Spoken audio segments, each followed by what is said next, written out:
Vatican II's fundamental error is the primacy of the conscience over dogma. We see that in the decree on ecumenism and the decree on religious liberty, that conscience is supreme and that dogma must submit to conscience.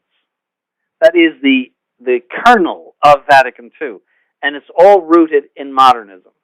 That the objective dogma is merely a way of expressing this internal religious experience, and therefore everyone has a right to his own religious experience. Therefore, all religions are more or less good, and everyone has a right to practice and express his religion. That's the decree on ecumenism and the decree on religious liberty.